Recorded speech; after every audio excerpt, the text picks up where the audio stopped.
안녕하세요, 주인장입니다. 자, 오늘 얘기는 재회를 거절당하신 거의 모든 분들께 들려드리고 싶은 얘기예요.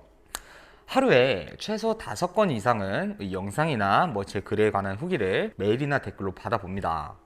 물론 상황마다 영상에서 설명한 대로 정확하게 사용하신 분들만 있는 것은 아니겠지만 대다수의 후기들은 그래도 효과를 봤다고 감사 인사를 전해주시는 후기를 보내주십니다. 자, 그런 후기를 보내주셔서 제가 더 감사합니다. 자, 한편으로 이 정도라도 여러분들께 제가 의도한 바가 전달되었다는 것이 보람차기도 하지만 많은 분들이 사용하시는 카톡 멘트 등을 보면 아쉬운 마음이 들어요. 자, 제 영상들은 다른 영상들이랑은 다르게 직접적인 루틴을 굉장히 많이 알려드리죠.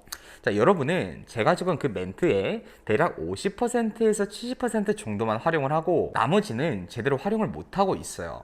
자, 이 말이 무슨 말이냐면 대부분 영상을 보는 분들의 관심은 제가 설명하고 표현한 그 개념을 이해하시고자 하는 것보다는 제 멘트를 카피하시기에 급급해요. 분명히 설명할 때 이 멘트는 해당 케이스에 적용된 예시이므로 그대로 카피하시기보단 각 상황에 맞게 재작성하셔야 합니다. 자, 이런 얘기를 드리지만 대부분 그냥 보면 그대로 제 예시를 사용해요. 여기에 더불어서 자기가 원하는 대로 바꾸시기도 하는데 대부분 내가 상대방에게 원하는 바를 제안하는 멘트를 넣어버립니다. 자, 예를 들어 보겠습니다. 이별 후에 교류도 유지를 위해 이별 상황을 가볍게 포지셔닝하는 상황 경량화에 대해서 얘기를 드렸던 적이 있어요. 그래, 그동안 좋았잖아. 우리가 말은 서로 안 했어도 서로 느끼고 있었을 거라고 생각해. 그래서 나한테 지금 이별이 그렇게 충격적인 건 아니야. 그래도 같이 있는 동안에 행복하고 좋았던 기억들도 많았으니까 이것만으로도 우리 시간이 그렇게 무의미했다고 생각하진 않아. 남들 다 하는 이별에 궁상 떨지 말자. 야, 그래도 앞으로 우리 술친구는 하자. 자, 이 멘트를 상대방에게 전하고 상대방이 받아들인 뒤에 곧바로 제안을 덧붙여버려요. 이번 주말에 보는 거 어때? 이런 제안을 바로 덧붙이는 순간에 제가 작성한 경량화 예시는 의미가 퇴색되어 버려요. 자, 이해가 안 가시는 분들도 있을 겁니다. 상대방도 앞으로 술 친구 하자는 거에 동의했는데 대체 왜 이런 제안을 덧붙이면 안 되는 건가요? 자, 설명해 드릴게요. 제가 작성한 저 문장의 의도는요, 상대방과 추후 연락을 매끄럽게 이어갈 수 있는 전초 작업으로서의 의미를 지니고 있었어요. 즉, 상대방이 지금 당장은 부담스러워 할 수 있을지언정 추후에 내가 실제로 상대방을 무겁게 대하지 않고 가볍게 대한다면 편안한 관계를 구축하고자 하는 그 의도였던 거죠. 여기서 요지는 추후 연락 단계에서 실제로 상대방을 편하게 대하는 과정이 있어야지만 우리의 목적을 달성할 수 있었던 거예요. 그런데 대부분 분들이 이 단계까지 이해를 하지 않고 단순히 멘트를 카피하신 뒤에 이 사람이 다른 여자 생기면 어떡하지? 다른 남자 생기면 어떡하지? 나에 대한 감정이 정리되면 어떡하지? 이런 불안함에 오늘 당장 내가 원하는 제안을 덧붙여 버리는 겁니다. 당연하게도 상대방은 내 의도를 간파하거나 의심하게 되고 나에게서 멀어지는 결정을 내리게 됩니다. 이렇게 나는 제대로 된 제안을 해보지도 못한 상태로 재회를 거절당해 버리는 거예요. 자, 물론 이런 상황이 여러분이 재회 상황에 대해서 판단이 미숙하기 때문에 생기는 현상이죠. 자, 그래서 오늘은 이 영상을 통해서요, 여러분이 이런 재회 상황 판단에 대한 오류를 범하지 않도록 해드릴게요. 자, 멘트가 중요한 것이 아니라 당신의 저의가 중요하다. 자, 여러분, 저를 찾아오시는 목적은 대다수 재회를 하기 위한 문장을 어떻게 구성해야 할까라는 고민을 가지고 오실 겁니다. 자, 그런데 여러분, 멘트도 물론 중요하지만 문장이 진짜 힘을 받기 위해서는요, 그 문장 속에 담긴 그 저의가 중요합니다. 아무리 내가 좋은 말로 포장된 말이라도 그 목적이 내 욕심이나 내 목적을 달성하기 위한 문장이라면 상대는 받아들이지 않을 거예요. 여자분들을 위해서 비슷한 예시를 하나 찾아볼게요.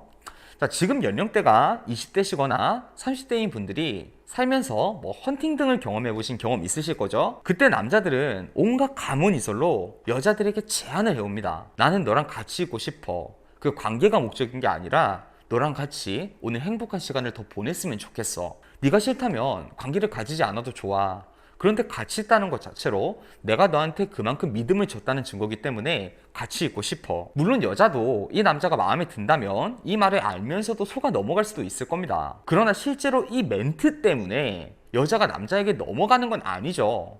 20대 초반에는 아무것도 모를 때는 정말 속아 넘어가는 경우도 있지만 너 몇 차례 경험을 하다 보면 이런 말이 저희가 무엇인지를 알기 때문에 이 멘트 자체로 넘어가진 않는 거죠. 이 남자는 지금 나를 가머니솔로 꼬셔서 결국 자기 욕구를 채우기 위해서 이런 말을 하는 거야. 자, 이렇게 생각하고 오히려 추후에는 이런 말을 하는 남자가 있다면 이런 말을 하는 남자에 대한 방어 심리가 더 올라가게 될 거예요. 우리가 상대방에게 재회를 위한 멘트를 던질 때도 마찬가지예요. 만약 내가 아무리 듣기 좋은 말을 하더라도 우리의 저희가 상대방으로부터 그 상대방의 시간이나 그런 감정 등의 가치를 뺏어오는 목적이라면 좋은 효과를 볼 수 없을 겁니다. 상대방이 원하지 않음에도 재회를 요구하거나 상대방이 원하지 않음에도 나와의 관계에서 다시 한번 생각하기 요구하는 그런 저희가 문장에서 너무 도드라져서는 안 됩니다. 자, taking value와 offering value. 자, 여기까지 얘기를 들었다면 그럼 상대방이 원하는 대로만 해야 한다면 재회를 제한해 볼 수조차 없는 것 아닌가요? 자, 이런 생각을 하실 겁니다. 물론 우리의 궁극적인 목적은 상대방과 재회를 하는 것이기에 모든 상황에서 상대방이 원하는 대로만 진행해서는 안 되겠죠. 제한이 필요한 것은 사실이에요. 아니, 불가피하게 꼭 해야만 합니다. 자, 그런데 여기서 중요한 것은요, 내 제안에서 내 이익이 주가 되어서는 안 된다는 거예요. 자, 일반적인 설득이라고 생각해 보겠습니다. 내가 상대방에게 얻고자 하는 것이 있다면 우리 또한 상대방이 만족할 수 있을 만한 것을 내놓아야 합니다. 그런데 대부분 이별 과정에서의 요구는 이런 형태를 띠지 않습니다. 내가 너한테 해줄 수 있는 것은 없지만 그냥 일방적으로 너한테 너의 시간과 감정과 에너지를 써주는 것을 고려해 주길 바래. 자, 이게 지금 우리가 하고 있는 제안이라는 거예요. 당연히 효과를 보기 어렵죠. 여기서 중요한 것은 내 이익보다는요, 상대방 이익을 선순위로 충족할 수 있는 제안을 해야 한다는 거예요. 자, 예를 들어 보겠습니다. 어느 연인이든 헤어지고 아무리 편하게 지내려 해도 시간이 필요할 거라고 생각해.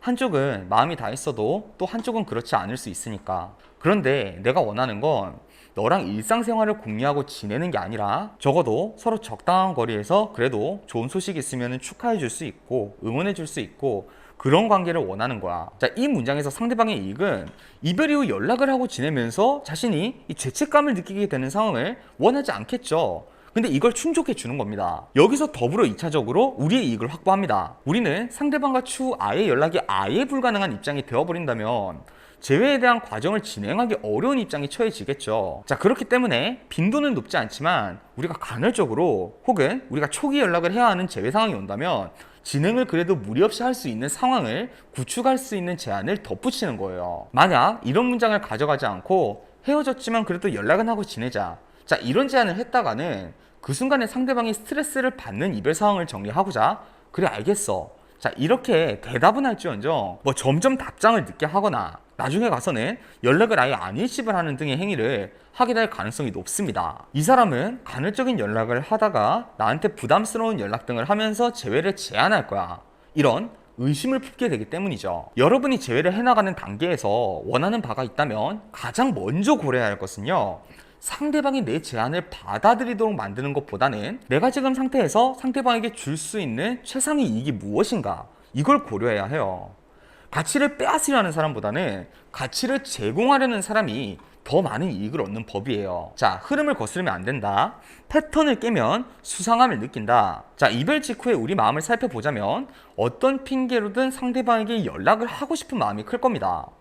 심지어 상대방이 나에게 호의적이지 않은 태도일지라도 적어도 상대방이 나에게 답장을 하는 것을 보고 그래도 이 사람이 아직 내 연락에 답장을 하는구나, 이런 합리화를 통해서 마음의 안정도 얻고 싶어 할 거예요. 그래서 연락의 빈도를 높이거나 핑계를 만들어서 연락을 하려고 합니다.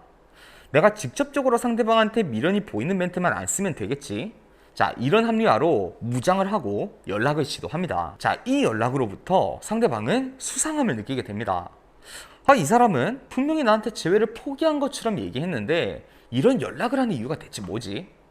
사실 정확하게 표현하자면 이런 생각을 머리로 하기 전에요, 무의식적으로 감각적으로 이미 상대방은 나에 대한 거부감을 느끼게 됩니다. 자, 이런 현상이 생기는 이유가 이 패턴이 깨졌기 때문이에요. 패턴이 깨지는 것은 상대방의 태도가 나한테 이익이 되는 상황에서조차 의심부터 하게 됩니다. 뭐 가령 예를 들어서 나에게 평소보다 호의적인 태도를 보이는 사람을 마주하면 그 즉시 우리는 불안함을 느끼고 방어기제가 올라가게 됩니다. 이 사람이 나한테 왜 갑자기 잘해주는 거지? 이런 생각을 하기도 전에 뭐 본능적으로 이거 뭐야?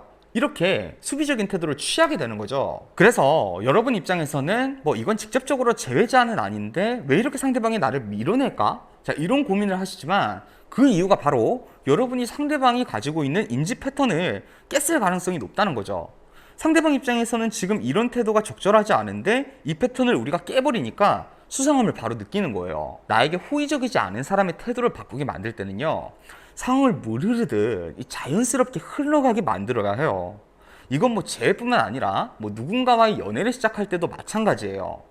가령 나는 이 사람과 자주 연락을 주고받거나 사소한 얘기를 할 사이가 아니라고 인지하고 있는데 상대방이 나에게 일상적인 얘기를 너무 빈번하게 한다. 우리는 즉시 이 사람의 의도에 대해서 의심부터 하게 되겠죠. 여기서 우리가 의심이 든 상황에서 이 사람을 긍정적으로 이 사람이 되게 순수한 마음으로 호의적인 태도로 나한테 이럴 수도 있지 않을까? 이런 생각이 거의 들지 않아요. 안 좋은 생각부터 들죠. 이 사람이 무슨 흑심이 있지 않을까? 나한테 원하는 게 좀 나쁜 거 아닐까? 이런 생각부터 들잖아요. 그저 내 패턴이 깨졌고 의심이 가는 순간부터는 1차적으로 상대방은 우리를 밀어내 버린다는 겁니다. 그래서 상대방이 반응도가 높지 않을 때 여러 차례 빈번하게 연락을 하거나 뭐 핑계를 만들어서 간접적인 연락을 하면 안 되는 거예요. 물론 한두 번 정도는 체크로는 괜찮죠. 근데 이게 반복될수록 상황이 악화되는 겁니다. 내 입장에서는 의도를 좀 숨겼다고 생각하지만 상대방은 내 의도를 이미 파악하거나 혹은 수상함을 느끼고 소극적이고 수비적인 태도를 취하게 되기 때문이에요. 상황은 무르르듯 자연스럽게 이어져야만 해요. 애써 상황을 개선하고자 노력하는 것은 대부분 상황을 악화시킬 겁니다. 자, 오늘 내용을 간략하게 정리하자면 다음과 같습니다. 당신이 제외 거절을 당하는 이유는 멘트 때문이 아니라 당신이 상대방으로 하여금 이익을 뺏어내려는 의도가 있기 때문이다. 당신이 만약 상대방이 원하는 것이 있다면 먼저 상대방이 만족할 수 있는 이익부터 찾아내서 제시를 해야 한다. 상황을 급격하게 개선하고자 상대방의 패턴을 깨면 내 의도와는 상관없이 상대방은 나에게 의심을 품을 것이다. 그리고 의심이 드는 순간부터는 상대방은 나에게서부터 도망쳐버릴 것이다. 이렇게 세 문장으로 정리할 수 있겠습니다. 자, 여러분 오늘 강의 여기까지였고요. 저는 주인장이었습니다. 자, 여러분 오늘도 행복한 하루 하세요.